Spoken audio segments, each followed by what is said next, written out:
안녕하세요, 여러분. 편안하게 듣는 잠자리 동화 달콤 오디오북입니다.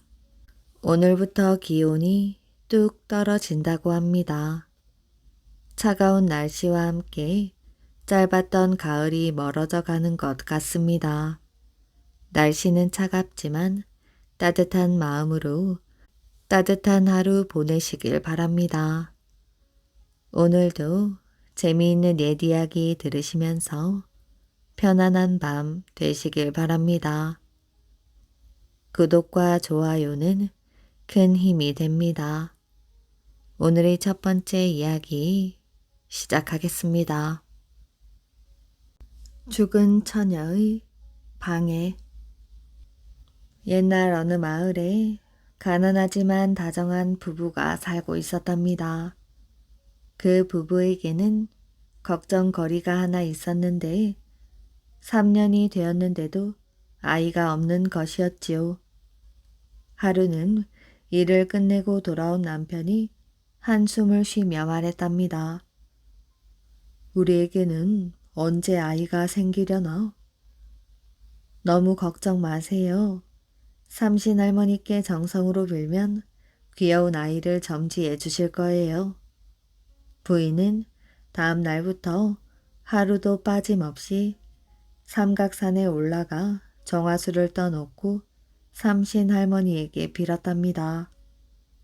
그러던 어느 날 부인은 삼신 할머니에게 정성으로 빌다가 깜빡 잠이 들었지요. 그런데 꿈속에서 삼신 할머니가 나타났답니다. 네 정성이 하도 갸륵하여 약초를 줄 터이니 케어 먹고 집으로 돌아가거라. 돌아갈 때에는 절대로 뒤를 돌아보지 말거라. 만약 돌아보면 약효가 사라질 것이야. 삼신 할머니는 파란 실과 빨간 실을 한 손에 쥐고 흔들며 하얀 연기 속으로 사라졌답니다. 깜짝 놀라 잠이 깬 부인은 꿈속의 본대로 찾아가 보았지요. 그곳에는 정말로 약초가 있었답니다. 부인은 약초를 얼른 뽑아 먹고 집으로 내려왔지요. 10달 뒤 부인은 건강하고 잘생긴 아들을 낳았답니다. 부부는 아이 키우는 재미에 세월 가는 줄도 몰랐지요. 어느덧 아이는 8살이 되었답니다. 얘야, 이제 너도 공부를 해야 해. 오늘부터 서당에 나가도록 하여라. 그러나 아이는 서당을 3년씩이나 다녀도 제 이름 하나 변변히 쓸 줄 몰랐답니다. 날마다 활을 들고 산으로 들로 사냥만 다녔지요. 그렇게 세월이 흘렀답니다. 어엿한 젊은이가 된 아들이 어느 날 아버지에게 말했답니다. 아버지, 이제 제 나이도 20살이 되었으니 과거를 보러 가겠습니다. 아직 네 글솜씨가 사람들의 웃음거리밖에 안 되는데 어찌 과거를 보러 가겠다는 거야. 공부를 좀 더 하거라. 그러나 아들은 장수가 되는 무과시험을 치르겠다고 계속 졸라댔어요. 아들이 고집을 부리자 아버지는 집에 있는 돈을 모두 털어 과거 보러 갈 노잣돈과 활을 사주었지요. 아버님, 어머님, 과거에 꼭 급제하여 돌아오겠습니다. 조심해서 다녀오거라. 마을을 벗어나 한참을 걷던 젊은이는 산 속에서 날이 저물자 눈앞이 캄캄해졌답니다. 젊은이는 당황하여 산속을 이리저리 헤매었어요. 그때 멀리서 반짝이는 불빛이 보였답니다. 옳지, 저기서 하룻밤 신세를 져야겠어. 젊은이는 불빛이 새어나온 집을 향해 앞으로 나아갔어요. 여보세요? 아무도 안 계십니까? 누구세요? 한참 만에 키가 크고 예쁜 처녀가 나왔답니다. 저는 서울의 과거를 보러 가는 선비인데 날이 어두워 더 갈 수가 없어서 그럽니다. 하룻밤 묵어 갈 수 없을까요? 처녀는 젊은이를 훑어보며 잠시 머뭇거리다가 문을 열어주었어요. 집이 누추하지만 들어오셔요. 젊은이는 처녀 뒤를 따라 들어가 집 주인인 처녀 아버지에게 인사를 하였답니다. 과거를 보러 가는 길인데 그만 날이 저물어 신세를 지게 됐습니다. 누추하지만 편히 쉬다 가세요. 처녀의 아버지는 젊은이를 보자마자 한눈에 마음에 들었답니다.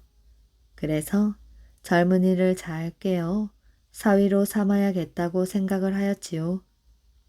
딸이 혼이 날 나이가 되었는데도 마땅한 청년이 없어 고민을 하고 있었던 것입니다. 얘야, 네가 저 젊은이를 잘 모시거라. 처녀 아버지는 일부러 딸에게 시중을 들게 하였어요. 딸도 젊은이가 마음에 든 터라 속으로 기뻐하였지요. 저 계십니까? 처녀는 젊은이가 있는 방문 밖에서 나직이 불렀답니다. 네, 말씀하십시오. 여기 문 밖에 새순물을 떠놓았습니다.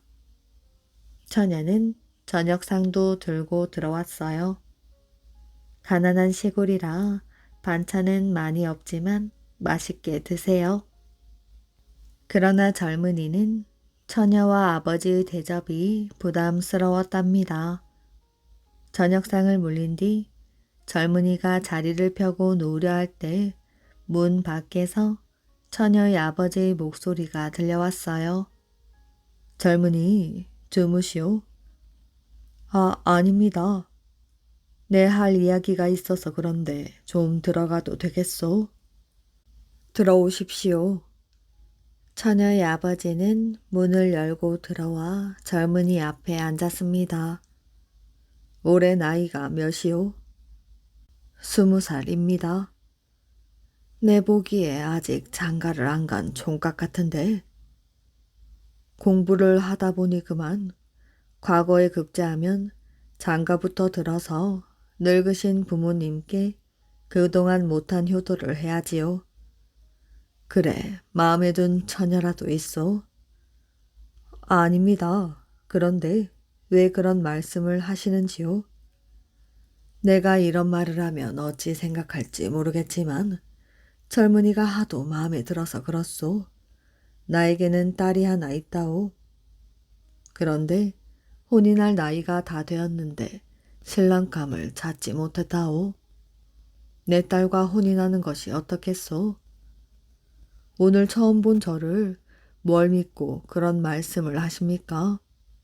그리고 저는 과거에 급제할 때까지는 혼이 날 마음이 없습니다.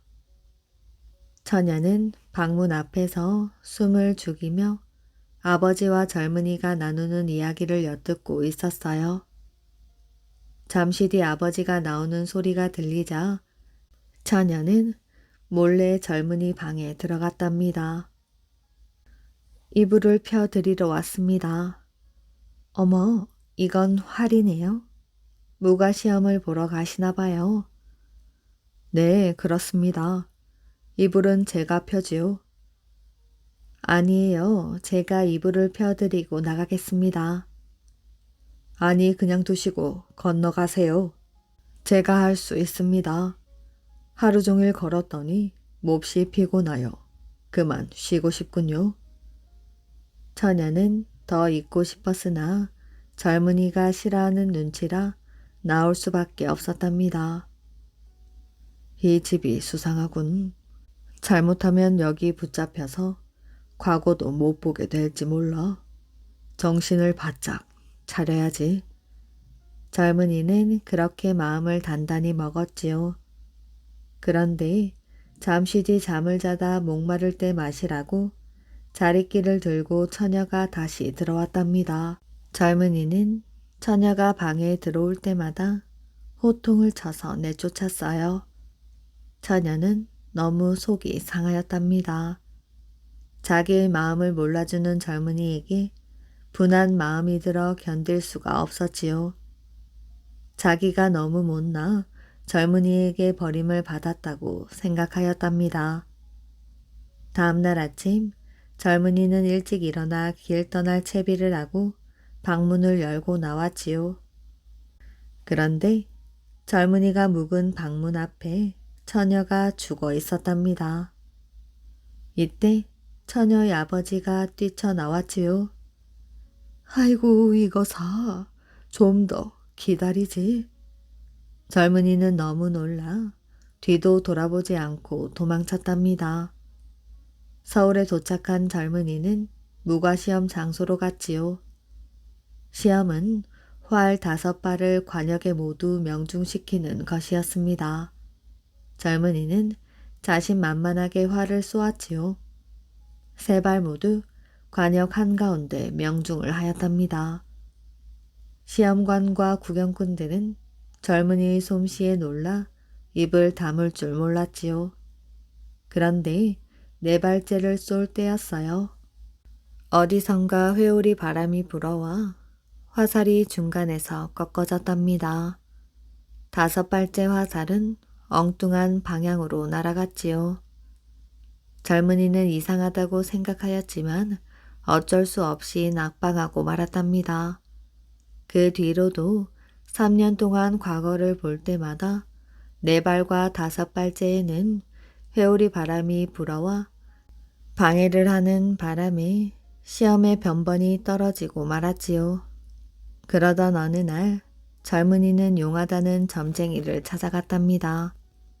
점쟁이는 처녀의 죽은 귀신이 회방을 놓고 있다고 말했지요. 어느덧 30살이 된 젊은이는 이번이 마지막이라고 생각하고 과거를 보러 갔답니다. 젊은이는 3번째 화살을 명중시키고 4번째 활을 쏘려다가 너무 속상하여 울음을 터뜨리고 말았지요. 그때 마침 시험장에 와 있던 임금이 그 까닭을 묻자 젊은이는 처녀 이야기를 하였답니다. 이야기를 다 듣고 곰곰이 생각에 잠긴 임금님은 젊은이가 지금까지 명중시킨 3발을 뽑고 다시 2발을 쏘게 하였지요. 젊은이가 2발을 다시 쏘니 2발 모두 명중이었답니다. 5발 모두 명중시킨 것이 되었지요. 그때 갑자기 하늘이 깜깜해지면서 요란한 울음소리가 들려왔답니다. 아이고 원통하여라. 내가 임금님께 넘어가다니. 그리고 처녀 귀신이 도망을 쳤답니다. 젊은이는 아주 좋은 성적으로 과거에 급제하였지요.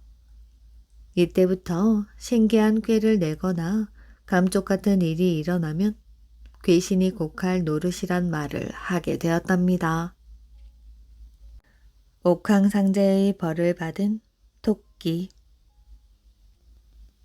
멀고 먼 옛날 어느 따뜻한 봄날이었어요. 그날도 하늘나라 토끼는 퇴돌에 걸터앉아 콩콩 절구질을 하고 있었답니다. 옥황상제의 생일 잔치 때 쓸 하얀 떡살을 찍고 있는 중이었어요.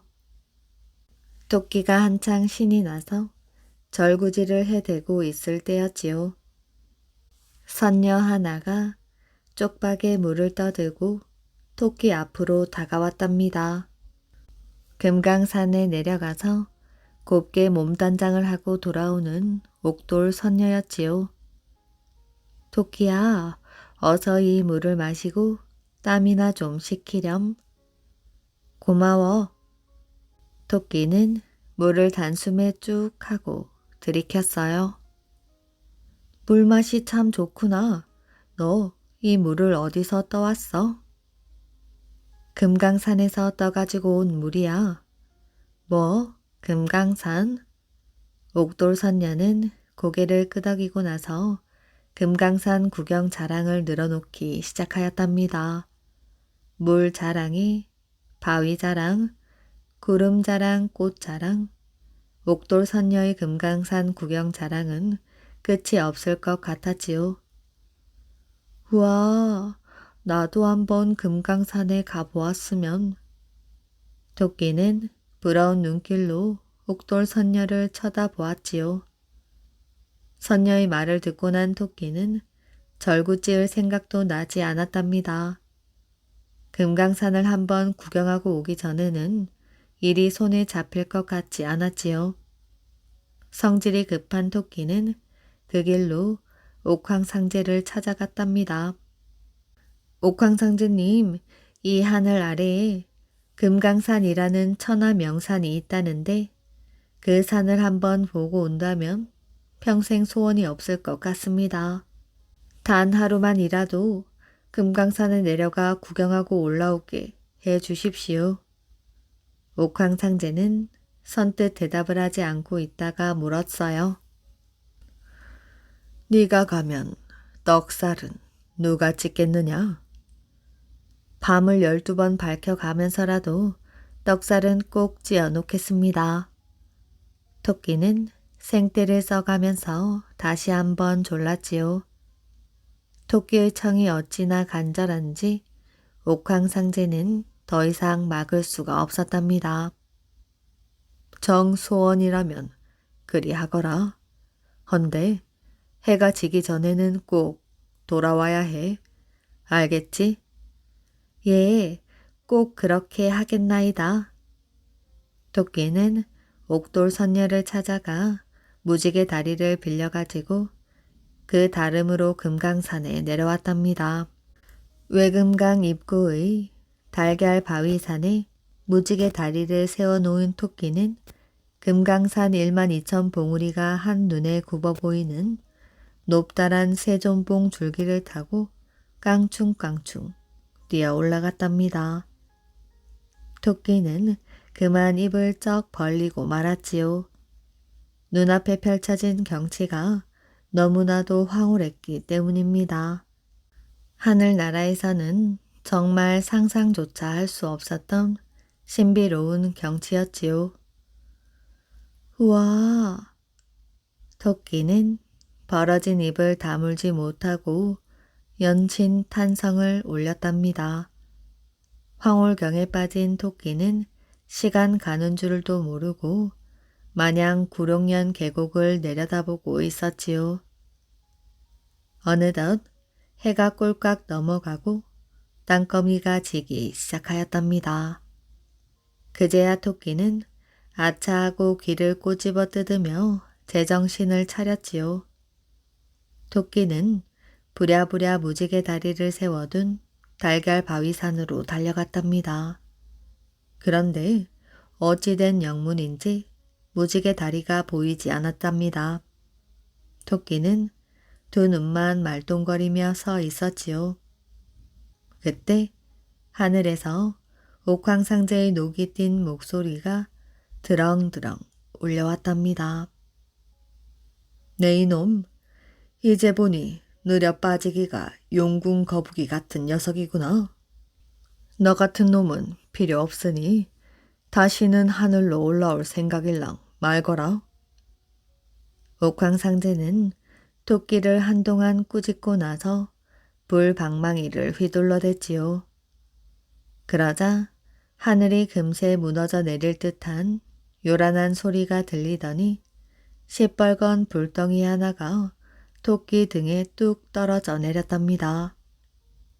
토끼는 비명을 지르며 그만 정신을 잃고 앞으로 꼬꾸라지고 말았지요. 한참 뒤 정신을 차리고 보니 잔등이 쿡쿡하고 사정없이 쑤셨답니다. 머리를 돌리고 등을 뒤 돌아보던 토끼는 그만 악 하고 비명을 질렀지요. 매끈하던 등이 그만 거북이 등처럼 툭툭 갈라져 있었기 때문입니다. 옥황상제가 토끼에게 거북이가 되는 벌을 주었던 것이지요. 아, 이 일을 어쩌나. 토끼는 발을 동동 구르며 가슴을 쥐어뜯었답니다. 토끼의 두 눈에는 눈물이 핑 돌았지요.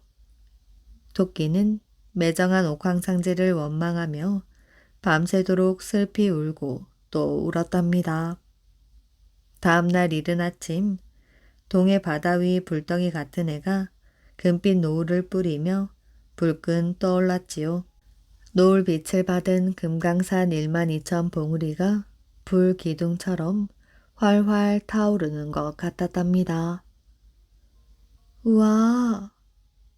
토끼의 입에서는 저도 모르게 감탄의 목소리가 터져 나왔지요. 금강산의 아름다운 황홀경을 다시 보니 토끼는 가슴에 맺혔던 서름이 싹 달아나 버렸답니다. 토끼는 어제 올랐던 세존봉 중턱을 향해 뛰어 올라갔어요.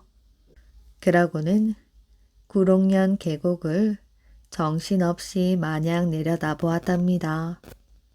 그러는 동안 토끼의 마음은 시간이 갈수록 즐거워지기만 하였지요. 토끼는 하늘에 대고 꽃방귀를 뀌었답니다. 옥황상제의 벌을 받아 등이 거북이처럼 되기는 하였지만 아름다운 금강산에서 살게 된 걸 생각하면 오히려 기쁘기 그지 없었지요. 옥황상제님은 나에게 벌을 준다는 게 되레 복을 주었구나. 토끼는 아주 기뻤답니다.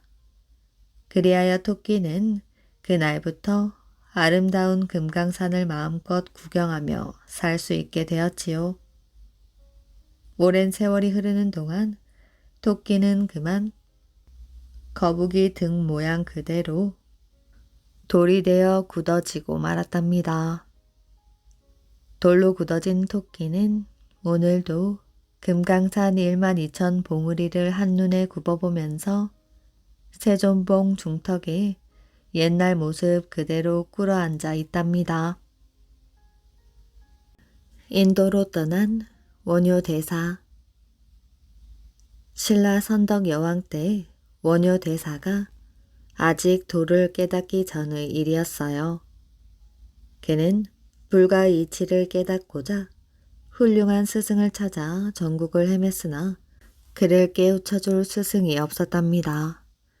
그래서 그는 불도를 공부하자면 그 본 고장인 인도에 가서 직접 배우고 오는 것이 좋겠다고 생각하여 신라를 떠나 인도로 향했지요. 장거리 여행에 대한 지식도 경험도 없는 대사는 온갖 고생을 다해가며 여러 달 만에 사막 남쪽에 이르렀답니다. 가도 가도 끝이 없는 사막뿐이고 인가라고는 보이지 않았지요. 잠시 쉬어갈 그늘도 하나 없었답니다. 식량도 떨어지고 물 한 모금 남은 것이 없이 사막 한 가운데에서 큰 고통을 당하게 되었지요. 돌을 닦으려면 이만한 고생쯤 무엇이랴? 그는 약해지려는 자기의 의지를 채찍질하며 보이는 것이라곤 모래 언덕밖에 없는 사막을 터벅터벅 걸어갔어요. 그러나 아무리 정신이 강하다 하더라도 음식을 먹지 못하니 육체가 말을 듣지 않는 것은 당연한 현상이었답니다. 그는 결국 모래바닥에 쓰러지고 말았지요. 얼마가 지났는지 참을 수 없는 갈증을 느끼고 잠결에 물 그릇을 더듬으니 무슨 바가지 같은 것이 손끝에 잡혔고 그 속에는 물이 들어 있었지요. 그는 이것이야말로 하늘이 주신 것이라고 생각하고 그 바가지의 물을 단숨에 들이켰답니다. 물맛은 아주 달았지요. 이제야 겨우 정신이 돌아오고 팔 다리에는 기운이 생겼답니다. 정신을 차려보니 사방은 칠흑처럼 캄캄한데 하늘에는 별이 총총하고 쌀쌀한 밤 공기가 얼굴에 닿았지요. 하늘을 보고 누워 고향을 괜히 떠났다는 후회감이 들기도 하였답니다. 고향의 그리운 얼굴들이 눈에 어른거렸지요. 이런 생각 저런 생각을 하다가 그는 다시 잠이 들었답니다. 다음 날 잠이 깼을 때 붉은 해가 떠오르는 찰나였지요. 정신을 차리자 먼저 떠오른 것은 어젯밤에 마신 바가지 속의 물 생각뿐이었답니다. 그런데 그는 바가지를 보고 소스라치게 놀랐지요. 어젯밤 바가지로 생각했던 것은 사람의 해골이었고 그 속에 구더기가 꿈틀거리고 있었답니다. 그것을 보는 순간 그는 비위가 확 뒤집히며 뱃속에 있는 것을 모조리 토해냈답니다. 뱃속에 있는 것을 다 토해내고 나니 가슴이 조금 후련하였지요. 그리고 그는 크게 깨달았답니다. 이 세상의 모든 일은 오직 자기 마음 하나에 달린 것이야. 어젯밤 그렇게도 맛있던 물을 오늘 아침 이 해골과 구더기를 보고 모두 토해버린 것과 같다. 마음 먹는 데 따라 쓴 음식도 달게 먹을 수 있고 팔 진미도 솟게 마실 수 있으며 고통이 기쁨으로 즐거움이 슬픔으로 바뀔 수 있는 것이지. 불도를 배우러 일부러 인도까지 간다는 것이 얼마나 어리석은 일인가. 스스로 깨달아 심오한 불도를 깨쳐야지. 이렇게 결심한 원효 대사는 상인들의 도움을 받아 신라로 돌아오게 되었답니다. 볼수록 아름답고 그리운 곳이었지요. 이러한 곳을 버리고 인도로 향해 떠났던 자기가 얼마나 어리석었는지 비로소 실감을 하였답니다.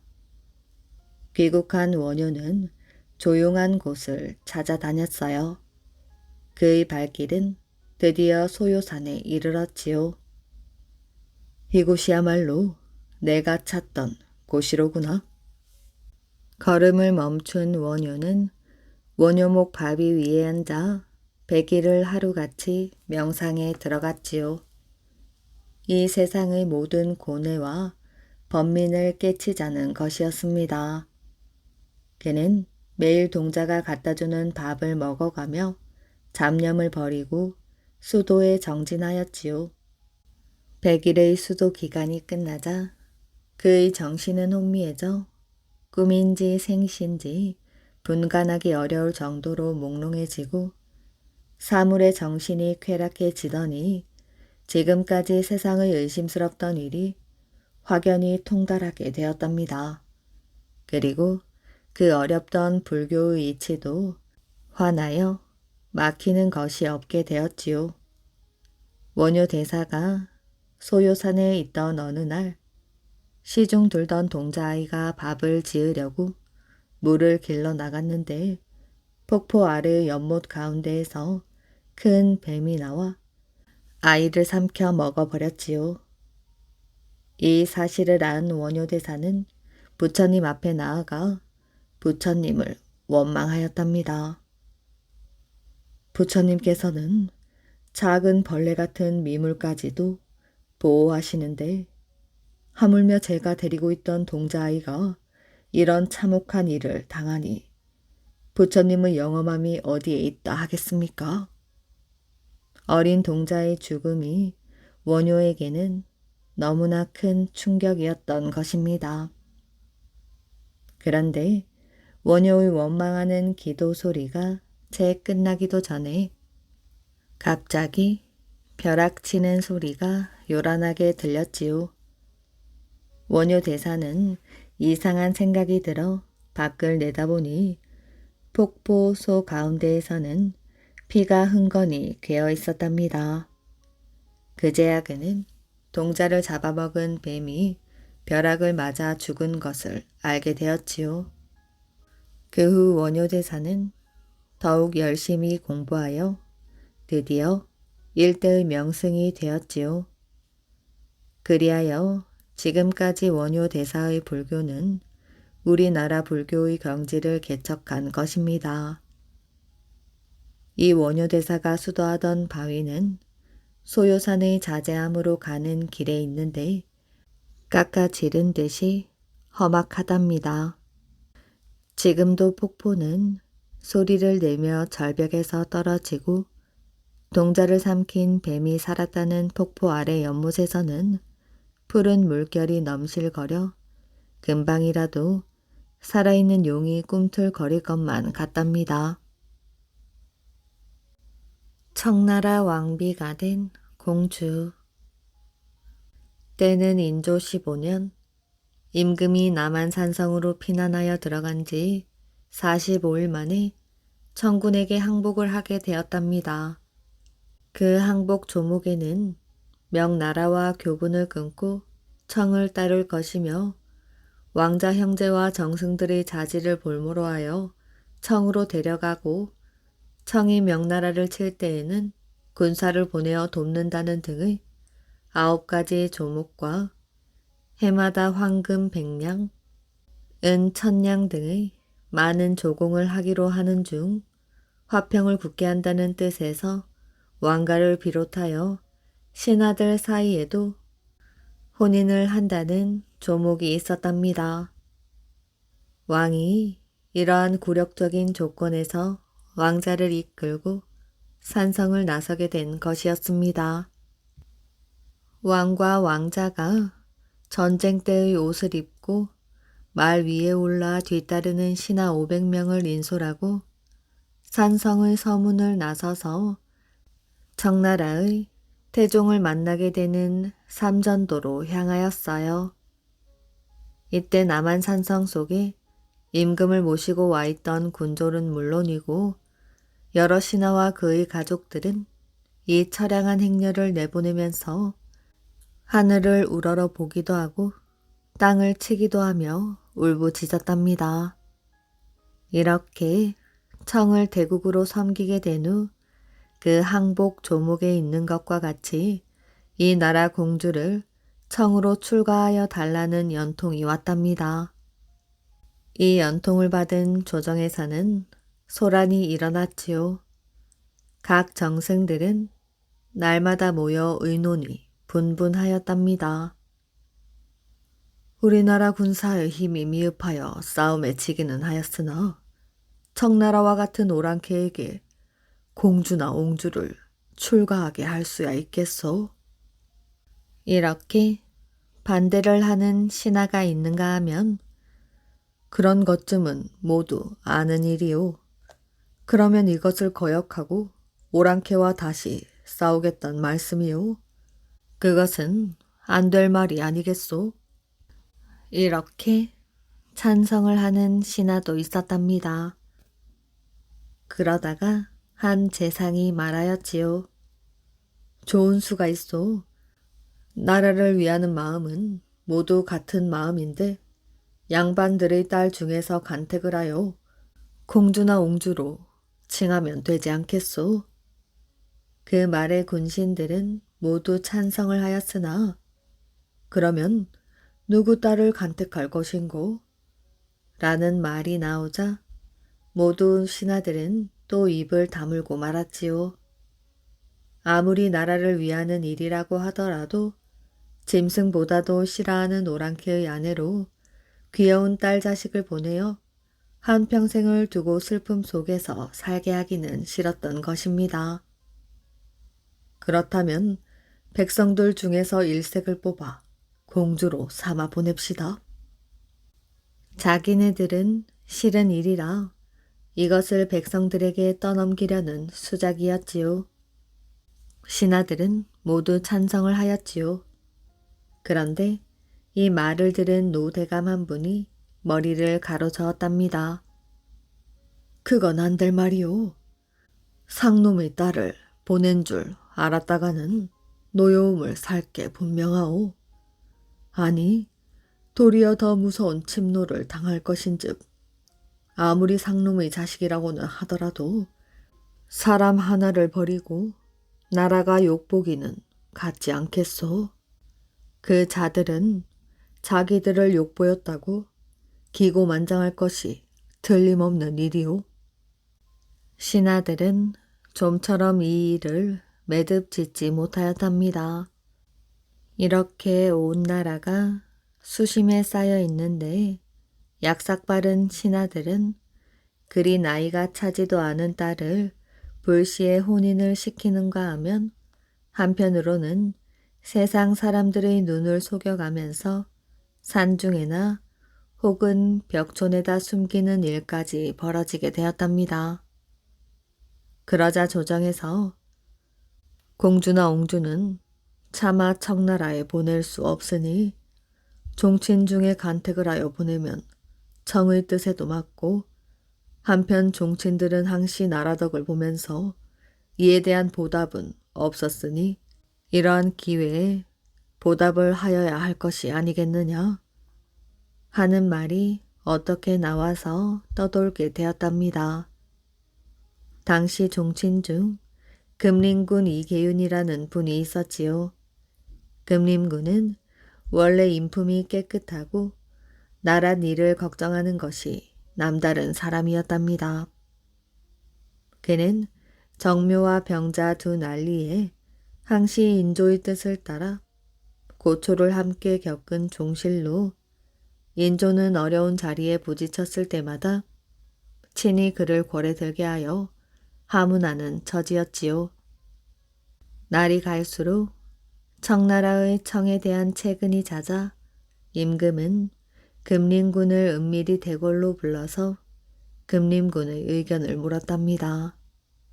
임금의 하문을 받은 금림군도 신통한 답변을 못하고 대궐을 물러나와 홀로 마음을 졸일 뿐이었지요. 금림군이 어려운 궁리에 잠겨서 헬쓱한 얼굴을 하고 있는 것을 보는 집 식구들은 걱정이 되어 그 부인이 사연을 물었답니다. 대감님, 또 조정에 무슨 심려거리라도 있습니까? 부인이 물어보아도 금림군은 좀처럼 말을 하지 않았으나 그 부인이 꼬투리를 캐는 통에 청나라에서 어려운 소청이 왔음을 이야기하였지요. 금림군에게 있어 큰 걱정거리로서는 인물이 빼어난 딸이 있었기 때문입니다. 이러한 사연을 들은 금림군의 부인도 그만 애가 타기 시작하였지요.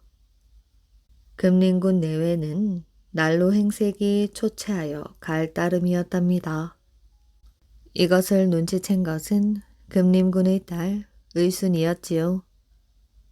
의순은 부모를 따라 괴롭고 무서운 피난도 하여 보았었고 남한 산성에서 10여일을 두고 호인들과 싸우는 군관과 병정들의 뒷바라지를 그 어머니와 함께 해준 일도 있었으며 인조가 남한 산성을 열고 송파로 항복의 예를 다하러 갈 때 성인이 있는 무리들과 함께 비통한 울음도 울었던 처녀였습니다. 말하자면 나라의 비운으로 하여 쓰라리게 괴로움을 당한 교수로서 고이 자라난 요조 숙녀가 아니었지요.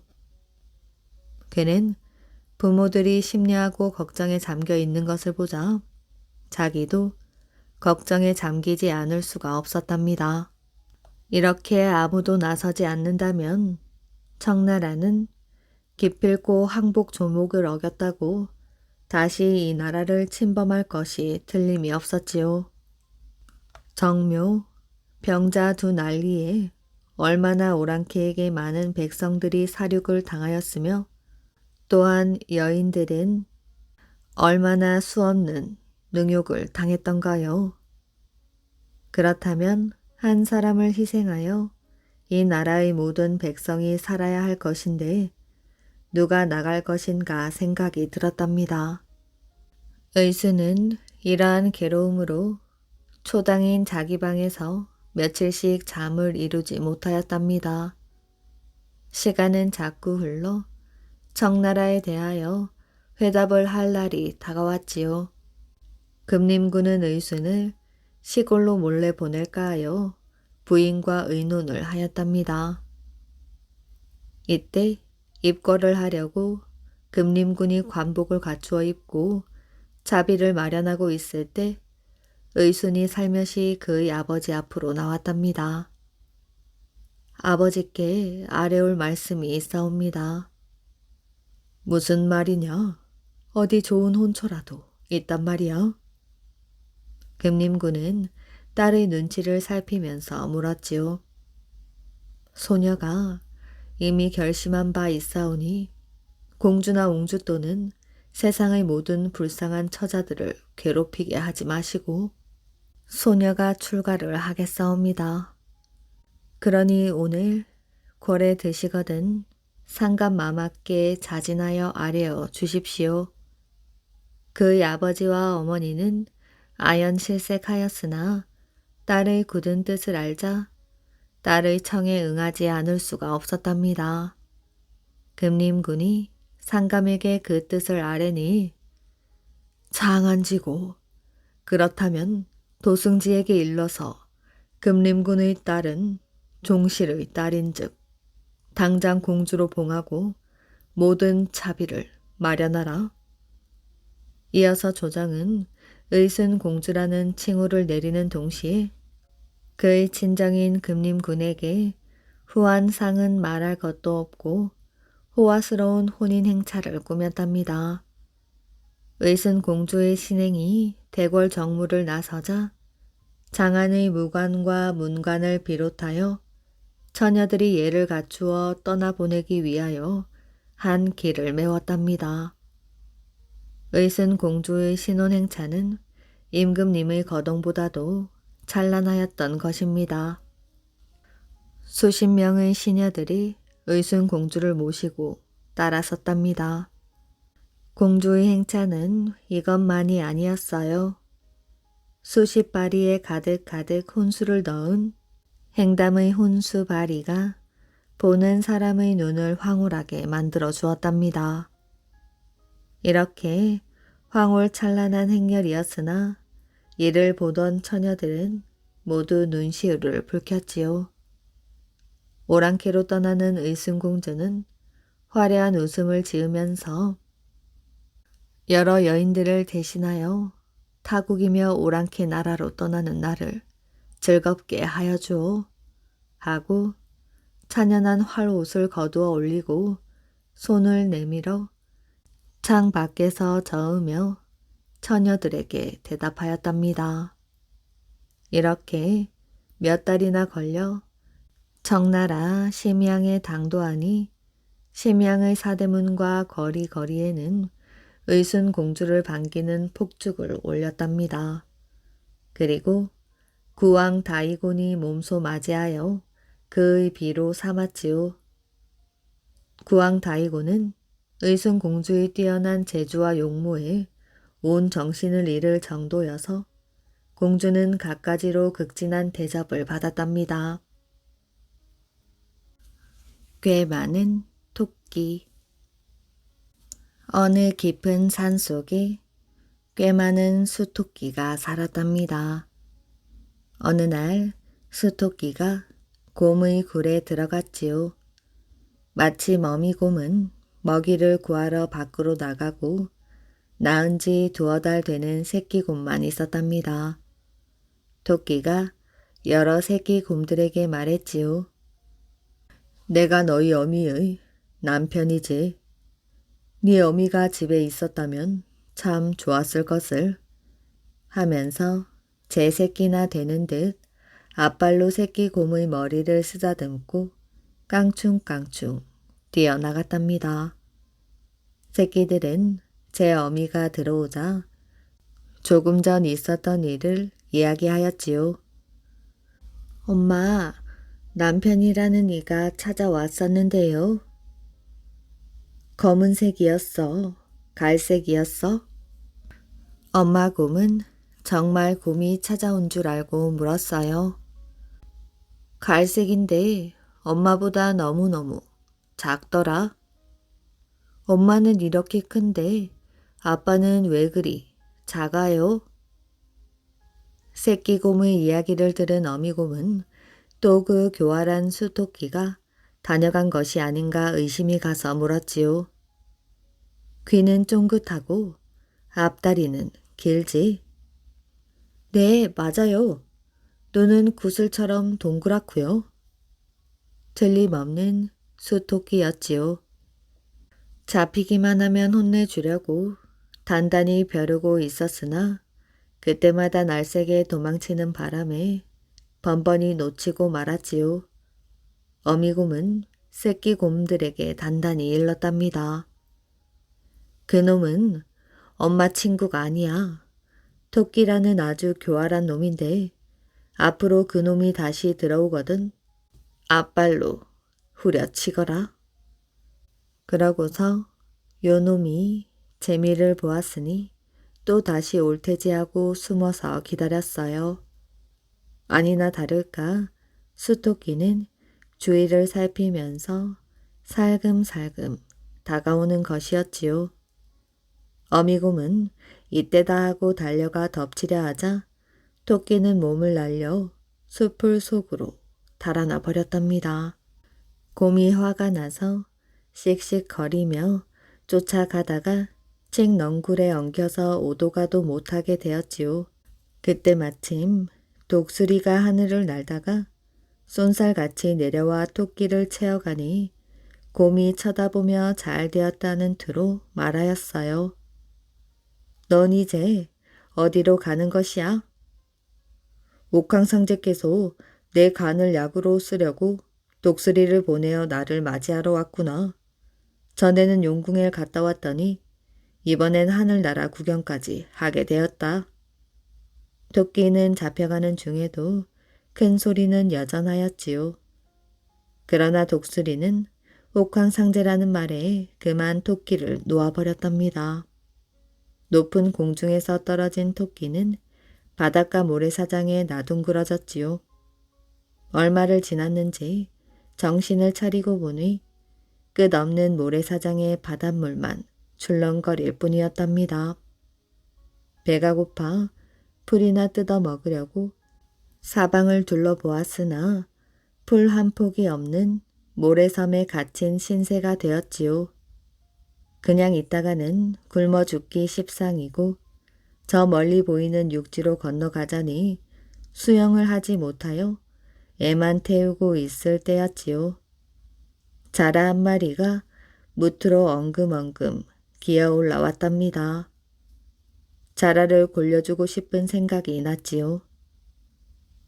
고단한 자라야, 용왕에게 미움을 받아 쫓겨난 것이야. 왜 홀로 어슬렁거리고 있는 것이야.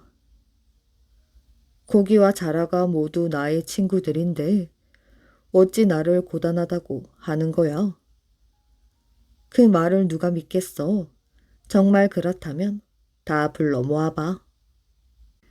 토끼의 말에 화가 난 자라는 물속으로 들어가 자라를 불러 모으는데 그 넓은 바다가 삽시간에 자라로 꽉 메어졌지요.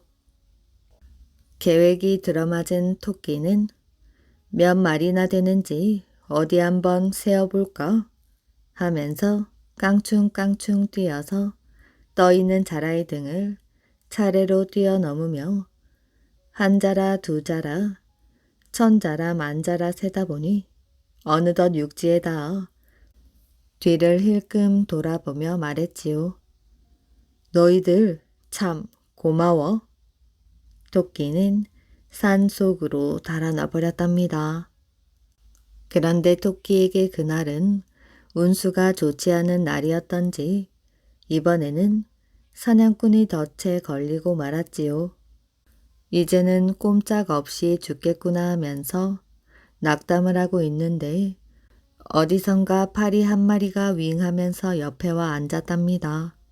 토끼는 그를 화나게 하려고 새끼 한 마리 없는 주제에 왜 이리 시끄럽게 날아다니는 것이야? 하니 파리가 발끈하여 말하였어요. 나의 자손수는 술에 가득할 만큼 많아 그 술을 셀 수조차 없지. 그러고는 다른 파리를 불러와 토끼의 온몸에 붙었지요. 토끼는 눈을 뜰 수도 없고 숨을 쉬기조차 거북하였답니다. 죽은 척을 하고 있을 때 사냥꾼이 와서 보고는 걸린 지 오래되어 썩어버렸구나. 가죽은 말할 것도 없고 고기조차 못 먹겠으니 가져간들 뭐하겠어 하면서 언덕 아래로 던져버리니 그제야 토끼는 깡충깡충 뛰어가면서 그래도 입은 살아 오늘 내가 일진이 불길하여 염라대왕의 문전까지 갔다가 번번이 살아났으니 이는 아마 옥황상제가 나를 돌보신 것이야 하면서 산 속으로 달아났답니다. 어머니의 태몽. 정몽주는 경상북도 영월 땅에서 태어났으며 호는 포은이고 초명은 몽란이었지요. 성인이 된 후로 몽주로 개명을 하였답니다. 정몽주의 어머니는 그를 가지기 전에 한 노인으로부터 난초 화분을 받는 태몽을 꾸었지요. 정몽주의 어머니는 오늘도 정화스를 떠다 놓고 정성을 다해 빌었답니다. 혼이 난 지 벌써 여러 해가 지났지만 아직까지 태기가 없어 애를 태우고 있었지요. 이렇게 정성을 쏟은지 1000일이 다 돼갈 무렵 정몽주의 어머니는 한 노인으로부터 하얗고 고운 꽃이 피어있는 난초 화분을 받는 꿈을 꾸었답니다. 어르신, 어찌하여 이 귀한 난을 저에게 주시옵니까? 정몽주의 어머니는 난초 화분을 받으며 노인의 얼굴을 보려고 고개를 갸웃거리며 물었어요. 하지만 노인의 얼굴은 삿갓에 가려 도무지 보이질 않았답니다. 귀한 것이니 잘 보관하시게나. 정몽주의 어머니는 화분을 더욱 꼭 안으며 노인의 얼굴을 보려고 하였지요. 하지만 끝내 노인은 얼굴을 보이지 않고 뒤돌아서 재빠른 걸음으로 가버리는 것이었습니다. 어르신! 정몽주의 어머니는 다급한 마음에 노인을 쫓아가려 하였지요. 그때 난초 화분이 그의 손에서 미끄러져 떨어지는 것이 아니겠어요? 그녀는 깜짝 놀라 벌떡 일어났지요. 그것은 꿈이었습니다. 괴이한 꿈도 다 있구나. 그 후 부인은 태기가 있자 난초 화분을 받는 꿈이 태몽인 듯하여 남편에게 꿈 이야기를 해주었답니다. 10달 후 부인은 아들을 낳았는데 이들 부부는 아들의 이름을 꿈속에 난을 받아 태어난 아이라는 뜻으로 몽란이라 지었지요. 어렵고 귀하게 얻은 아들이었기에 부모가 몽란에게 쏟는 정성이 남달랐답니다. 아버지는 항시 자신이 나라를 위해 큰 일을 하지 못했음을 한탄하며 자신이 못한 일을 몽란이 해주기를 바랬지요. 몽란은 아버지의 뜻을 받들어 장차 큰 일을 하겠다고 결심하며 열심히 학문을 닦았답니다.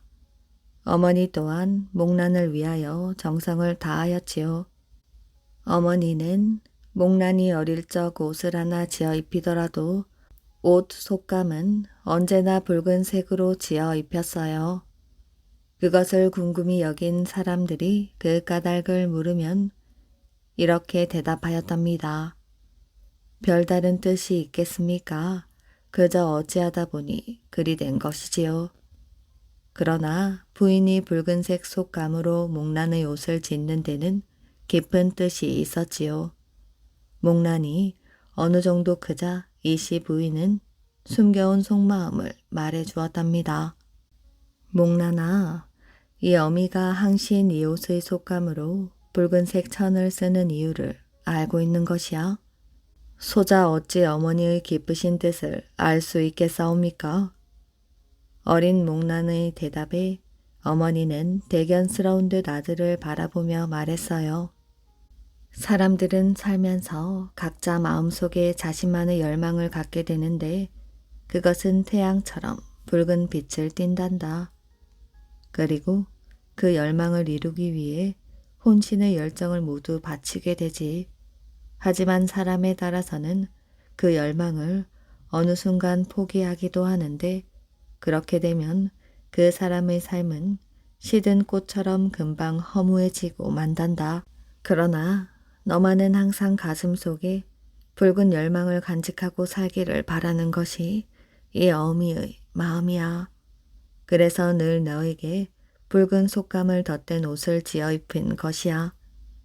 너는 이것을 명심 또 명심하여야 한다. 알겠지? 어머니의 근엄한 말에 목란의 또랑또랑한 눈망울이 빛났답니다. 이렇게 정씨 부부는 가난한 살림살이였지만 아들 교육에 정성을 다하였어요. 그러던 어느 하루 정몽주의 아버지가 낮잠을 자다 꿈을 꾸었는데 꿈속에서 커다란 용이 하늘에서 내려오더니 뒤뜰에 있는 배나무에 따리를 트는 것이었어요. 놀라 꿈에 깨어난 아버지는 황급히 신발을 신고 뒤뜰로 달려가 보니 아들 목란이 배나무 위에 앉아 천진스럽게 놀고 있었답니다.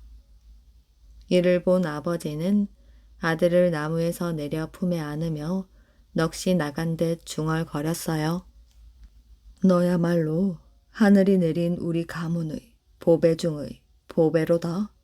어렸을 적부터 인정이 많고 심지가 곧았던 정몽주는 과거에 응시하여 장원 급제를 한 후에는 쓰러져가는 고려를 재건하기 위해 각고의 노력을 하다 선주교에서 이방원에게 살해되었답니다. 정몽주가 기울어가는 고려와 함께 허무하게 생을 마감한 것은 난초 화분이 깨어진 태몽처럼 하늘이 정해준 운명이었던지 허망하기만 했답니다. 선비가 만든 마을. 남산 밑에 이씨성을 가진 선비가 살았답니다. 선비는 집이 가난하여도 일은 하지 않고 오직 책만 읽었지요. 그러던 어느 날 선비가 아내를 불렀답니다. 나는 10년 동안 주역이라는 책만 읽을 것이오.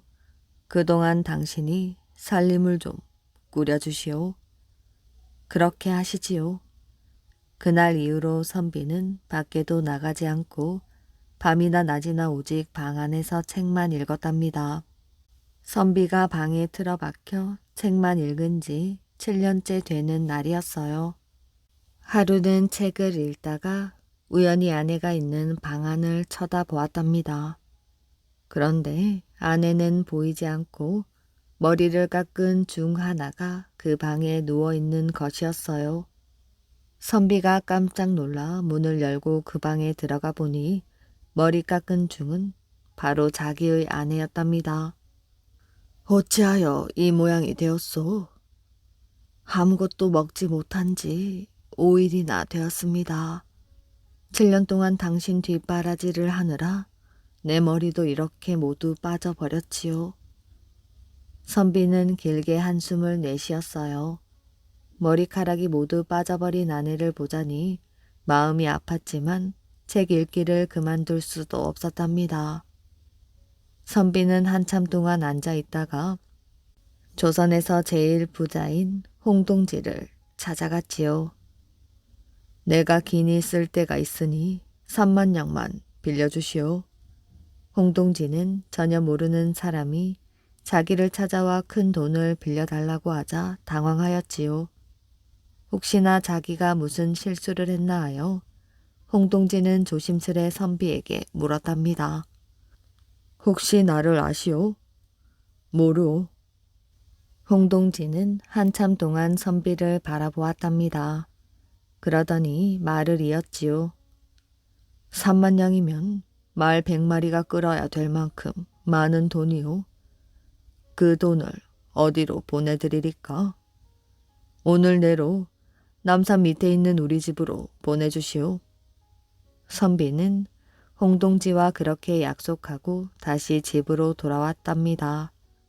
너무나 당당하게 자신에게 돈을 빌려달라는 것을 보고 홍동지는 선비를 믿기로 하였지요. 선비가 집으로 돌아오자마자 말이 돈을 실어 나르기 시작하였답니다. 어찌나 많은지 옮기는데 반나절이나 걸렸지요. 선비는 그 돈을 아내에게 주었답니다. 이제 돈이 생겼으니 나는 앞으로 남은 3년 동안 책을 읽겠소. 이 돈이면 그동안 지낼 수 있겠지요.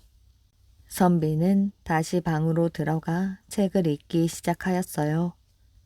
아내는 본래 똑똑한 사람이었답니다. 아내는 그 돈을 가지고 장사를 시작하였는데 물건이 쌀 때 많이 사두었다가 비쌀 때 파는 방법으로 많은 이익을 얻었지요.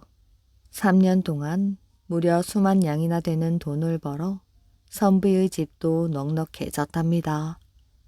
선비가 말한 10년이 되자 선비는 책 읽기를 마치고 비로소 방에서 나왔답니다.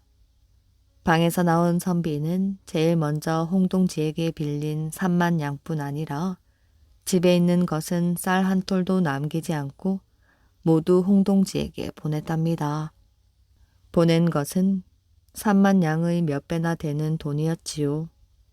돈을 받은 홍동지는 선비를 불러 말하였어요. 나는 3만 양만 빌려주었는데 어찌하여 이렇게 많은 돈을 보냈소? 3만 양 외에는 다른 돈은 받지 않겠소? 내 아내는 당신의 돈을 가지고 3년 동안 아무 걱정 없이 지낼 수가 있었소. 그것만으로 충분하오. 여기 남은 돈은 모두 당신의 돈으로 얻어진 이익일 뿐이오. 그러니 이 돈 역시 당신 것이지요. 나는 단지 당신의 사람됨에 끌려 돈을 빌려준 것이지 결코 이자를 받으려고 한 게 아니오. 그리고 돈은 나에게도 많이 있소. 그러니 3만 양 외에 다른 돈은 받지 않겠소. 선비는 할 수 없이 남은 돈을 받았답니다. 선비는 그 돈을 가지고 깊은 산골로 들어가서 많은 집을 짓고 근처에 논과 밭도 많이 만들었지요. 일이 어느 정도 이루어졌을 때 선비는 그 마을에 살고 싶은 사람은 아무나 와서 살도록 하였답니다. 그러자 천대받고 멸시당하던 가난한 사람들이 구름처럼 몰려들었지요. 아무도 없는 깊은 산골이 한순간 큰 마을로 변한 것입니다. 그 마을에서는 누구나 행복하게 살 수 있었지요. 시간이 흘러 조선에서는 임진왜란이 일어났답니다. 수많은 사람들이 전쟁의 참혹함 속에 죽어나갔지요. 하지만 이 마을만은 외적이 쳐들어오지 못해 아무런 피해도 입지 않았답니다. 그래서 사람들은 이 마을을 무릉도원이라는 말을 본떠 산도원이라 불렀다고 합니다. 2번 절하고 얻은 벼슬. 조선시대 대원군은 독재자로 통하지요. 그는 특히 사람을 인정하는 데 있어서 느낌이 좋고 눈에 띄는 구석이 있는 사람이라면 곧장 인재로 등용시키는 앞뒤 재지 않는 과감한 구석이 있었답니다. 한 번은 이런 일이 있었지요. 나라 일로 고민을 하고 있던 대원군은 인재를 찾아 등용을 시켜야겠다는 생각이 간절하던 터였습니다. 나라가 힘들 때에는 유능한 인물이 나타나 난세를 이겨낼 수 있도록 능력을 발휘해 준다면 더할 나위 없이 좋은 일이 아니겠어요. 복잡한 심정을 다스리고자 난초를 그리고 있던 대원군에게 한 선비가 찾아왔답니다. 이 선비는 전라도 영광 사람으로 대원군과는 단 한 번도 만난 적이 없는 사람이었지요. 손님이 찾아왔다는 하인의 말을 듣고 대원군은 그를 방 안으로 들어오게 하였답니다. 대원군은 단순히 지나가는 객이 인사 한번 하려는 것이라고 생각하였습니다. 때문에 큰 관심을 갖지 않고 난초를 그렸지요.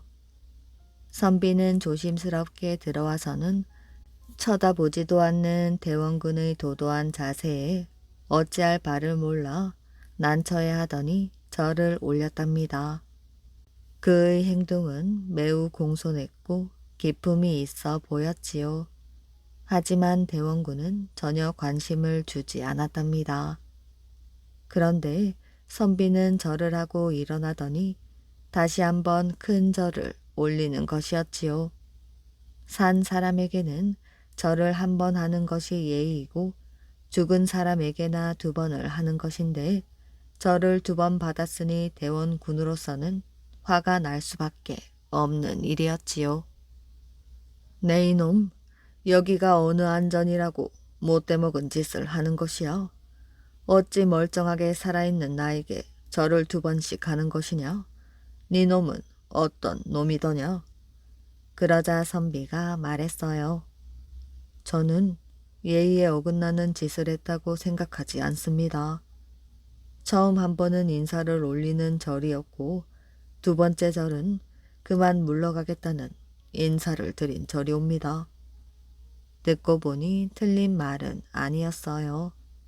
하지만 감히 자신 앞에서 당당하면서도 뻔뻔스럽게 말하는 선비이니 뭔가 큰일을 할 사람이라는 느낌을 받았답니다. 이에 대원군은 말하였지요. 자네는 어디 사는 사람이며 무얼 하는가? 저는 전라도 영광에 사는 김아무개라고 하옵니다. 평소 존경해 오던 어르신을 뵙고 싶어 이렇게 찾아왔습니다. 저로서는 얼굴을 한번 뵙는 것만으로도 영광스러운 일이라는 생각에 이렇게 찾아뵌 것이옵니다. 대원군은 그 순간 이 선비는 인재로 키워도 되겠다는 결심을 하였답니다. 그러면 물러가 있게나 내 그대를 다시 부르겠다. 그때까지 열심히 글을 읽고 있으시오. 대원군은 선비가 다녀간 지 열흘도 되지 않아서 그를 영광군수 자리에 앉혔지요. 그야말로 절 2번 하고 벼슬을 얻었으니 이 선비야말로 보통 지혜로운 사람이 아니었답니다. 하루는 조대비의 친척인 사람이 찾아와 벼슬 자리를 부탁하였어요. 대원군으로서는 참으로 남감한 일이었지요. 하지만 조대비의 친척이라니 무시할 수도 없는 노릇이었답니다. 친척이라는 사람이 찾아와서는 자기 딴의 품위를 지킨답시고 무게를 잡고 앉아 있었지요. 대원군이 아무 말도 없자 그 사람은 입을 열었답니다. 마침 백천 군수 자리가 비었다고 하는데 저를 그 자리에 앉혀주셨으면 합니다. 이 말을 들은 대원군은 더욱 기분이 나빴답니다. 군수 자리를 넘보는 사람이 거울의 이름조차 제대로 알고 있지 못했기 때문이지요. 황해도 배천은 한자로는 백천으로 표기되나 부를 때에는 배천이라고 부르는 것이 상례였던 것입니다. 때문에 마음이 언짢았던 대원군은 그 사람을 돌려보낼 방법이 없을까 고심을 하고 있었지요. 그때 방귀 소리가 크게 들린 것입니다. 그러자 무관한 사람이 관직을 부탁하러 온 조대비의 친척에게 이렇게 말하였지요. 이런 버릇없는 사람 같으니라고 여기가 어느 안전이라고 그렇게 방귀를 힘주어 낀단 말인가? 사실은 그 방귀는 무관이 자신도 모르고 낀 것이었는데 그 사람에게 덮어 씌운 셈이었지요. 문제는 자신의 잘못을 덮어 씌운 무관보다는 그 사람이 문제였답니다. 자신은 방귀를 뀌지 않았음에도 불구하고 태연하게 가만히 앉아있는 것이었어요. 대원군은 그가 솔직하게 자신은 방귀를 뀐 적이 없다고 말하기를 바랬으나 체면을 중시한 나머지 그 사람은 아무 말을 하지 않았답니다. 손님이 왔기에 하인들은 음식을 마치 잔칫날처럼 푸짐하게 차렸답니다. 그러나 관직을 부탁하러 온 사람은 좀처럼 음식을 먹지 않고 있었지요. 하지만 방귀를 뀐 무관은 제 것을 맛있게 먹고서는 이렇게 말하였습니다. 저는 본래 가난하여 집에서는 이런 진수성찬을 먹어보지 못했습니다. 배부르게 먹긴 했으나 평소 접하지 못하는 음식들인지라 저분이 먹지 않은 남은 음식을 제가 먹고 싶은데 괜찮겠습니까? 대원군이 고개를 끄덕이자 무가는 조 대비의 친척이라는 사람 앞에 놓인 음식을 맛있게 먹었답니다. 하지만 조 대비의 친척이라는 사람은 여전히 무게만 잡은 채 헛기침만 하였지요. 음식을 맛있게 먹고 난 무가는 배짱 좋게 또 이런 말을 하였어요. 저희 집에는 늙으신 부모님들이 계신데 집안이 워낙 가난하다 보니 부모님들을 제대로 모시지 못하여 늘 마음이 아프답니다. 얼마 전 배천 군수 자리가 비었다는 얘기를 들었는데 제 능력은 모자라지만 저를 그곳에 보내주시면 열심히 일을 하면서 부모님들을 모시겠습니다. 배천 군수를 시켜달라고 온 사람 옆에서 난데없이 자기를 배천 군수가 되게 해달라고 하니 참으로 묘한 일이 벌어진 것이었어요. 그러나 대원군은 서슴지 않고 답했답니다. 좋네. 그렇게 하도록 힘써보겠네. 이에 조대비의 친척이라는 사람은 놀라지 않을 수 없었답니다. 방귀를 뀌고 자신에게 덮어 씌운 데다가 자신의 음식마저 다 먹어치운 무관이 이제는 자신이 청한 관직까지 빼앗으려는 것으로 보이니 참으로 황당한 일이었지요. 게다가 대원군은 자신의 물음에는 답하지 않고 오히려 무관의 말에는 시원스럽게 답을 해주니 쉽게 이해가 되질 않았답니다. 이에 그는 이렇게 말하였지요. 어르신, 백천 군수 자리는 저에게 주실 것으로 알고 있는데 어찌 된 일인지요? 이 말이 끝나기가 무섭게 대원군은 호통을 쳤답니다. 제 밥그릇도 찾아 먹을 줄 모르는 사람에게 어찌 군수 자리를 준단 말인가? 자네는 방귀를 뀌지 않고서도 방귀 뀐 것처럼 있었고 음식도 남이 먹도록 내버려 두지 않았는가? 그리고 자네는 배천을 백천이라 하니 대체 어찌 자네 같은 사람이 군수될 자격이 있단 말인가? 어서 집으로 돌아가게나.